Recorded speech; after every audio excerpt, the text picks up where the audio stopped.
అవాస్తవాల్ని వాస్తవాలుగా చూపించేటువంటి ఒక ప్రయత్నంలో భాగంగానే ఇది కూడా ఒక నెరేటివ్ బిల్డ్ చేశారు. దీని గురించి కూడా ఖచ్చితంగా సమయం వచ్చినప్పుడు నేను మాట్లాడతా. నేను ఒకటే చెప్తా ఉన్నా, నేను ఎమ్మెల్యేగా పనిచేశా, నేను మంత్రిగా పనిచేశా, నేను దేనికైనా ఏ ఛాలెంజ్కైనా సిద్ధమే. నేను ఏ రోజు ఏ తప్పు చెయ్యలా. నన్ను డైరెక్ట్గా ఎదుర్కోలేక,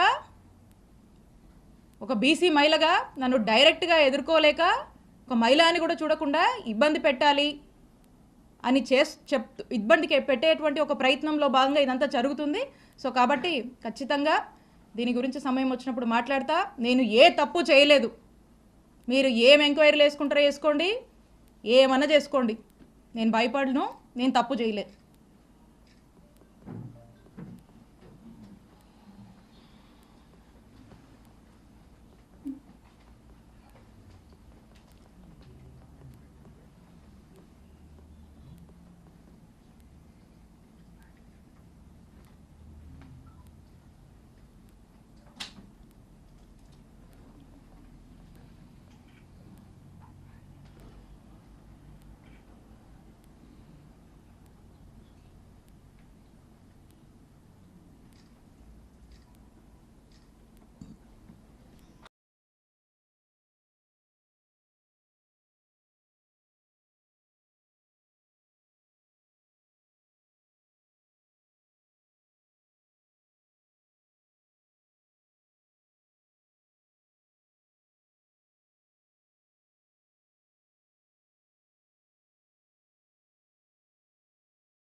నెలలు అవుతా ఉంది.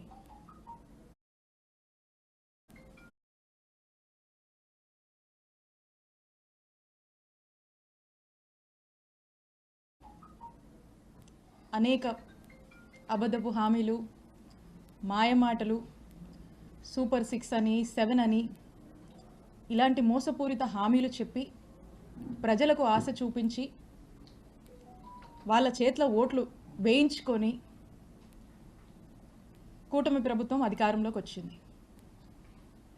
కూటమి ప్రభుత్వానికి చెందినటువంటి ముఖ్యమంత్రి చంద్రబాబు నాయుడు గారు రీసెంట్ టైమ్స్లో మనం చూసాము, డబ్బులు లేవని ఇచ్చినటువంటి హామీల్ని ఇప్పుడప్పుడే అమలు చేయలేమని తేల్చి చెప్పేశారు. ఇదేంటా అని వైఎస్ఆర్ కాంగ్రెస్ పార్టీకి సంబంధించినటువంటి నాయకులు కానీ, సామాన్య సోషల్ మీడియా కార్యకర్తలు కానీ